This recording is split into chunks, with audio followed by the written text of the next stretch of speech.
Shalom, selamat bertemu kembali sahabat kini terkasih dimanapun Anda berada.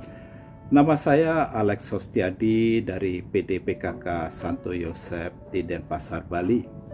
Hari ini kita mau merenungkan bacaan Injil dari Matius 19 ayat 16 sampai 22 dan judul perikopnya adalah Orang Muda yang Kaya.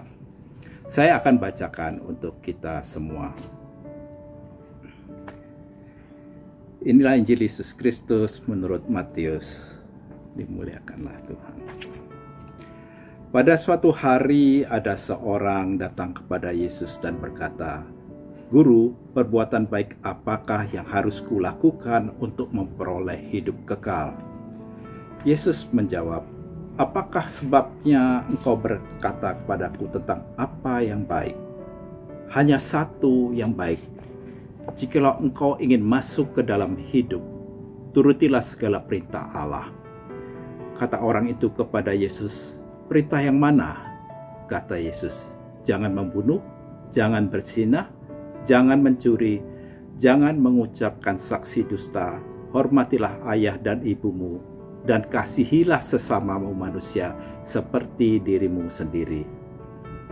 Kata orang muda itu, "Semuanya itu telah kuturuti, apalagi yang masih kurang." Lalu Yesus berkata, "Jika engkau hendak sempurna, pergilah, jualah segala milikmu dan berikanlah itu kepada orang-orang miskin, maka engkau akan memperoleh harta di surga. Kemudian datanglah kemari dan ikutlah aku." Ketika mendengar perkataan itu, pergilah orang muda itu dengan sedih, sebab hartanya banyak. Demikianlah Injil Tuhan. Terpujilah Kristus.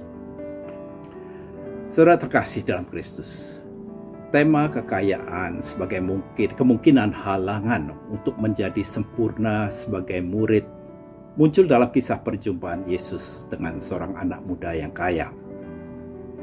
Ketika ditanya mengenai apa yang diperlukan untuk memperoleh hidup yang kekal, Yesus mengundang anak muda itu masuk ke dalam hidup kekal dengan melakukan 10 perintah Allah dan perintah untuk mengasihi sesama seperti dirinya sendiri.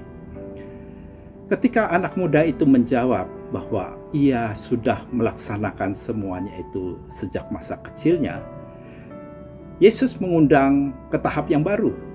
Ya, dan kalau kita lihat dalam ayat 21, jika engkau ingin sempurna, itulah yang Yesus katakan.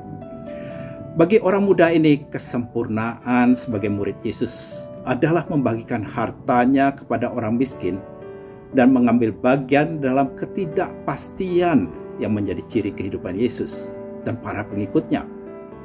Anak muda ini tidak mampu menerima ajakan Yesus ke tahap baru kesempurnaan selain mentaati hukum yang kita lihat di ayat 22.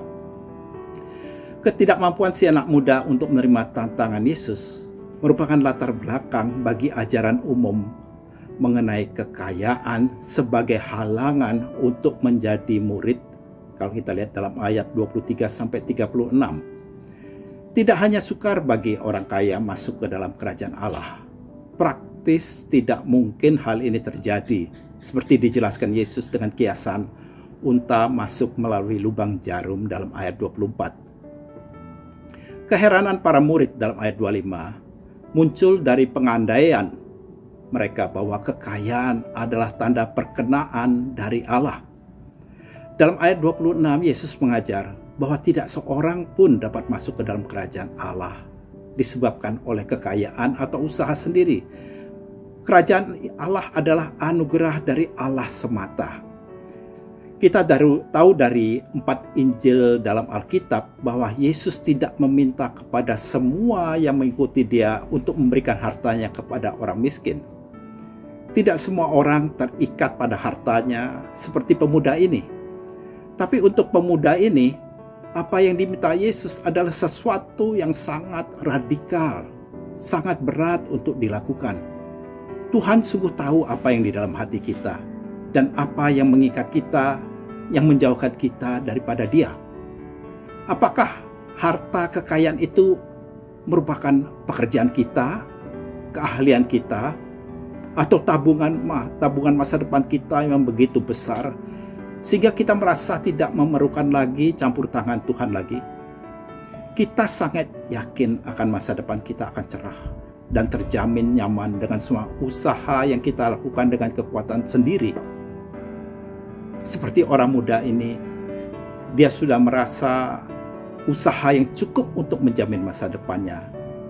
Mungkin dia berpikir cuma kurang sedikit aja yang harus dilakukan dan dia akan masuk ke dalam kerajaan Allah. Anak muda ini tidak rendah hati dan tidak bergantung pada Allah seperti seorang anak kecil, tetapi merasa benar dan bangga akan apa yang telah dia lakukan selama ini. Kisah yang sama tentang anak muda ini diceritakan dalam Injil Markus 10 ayat 17 sampai 31.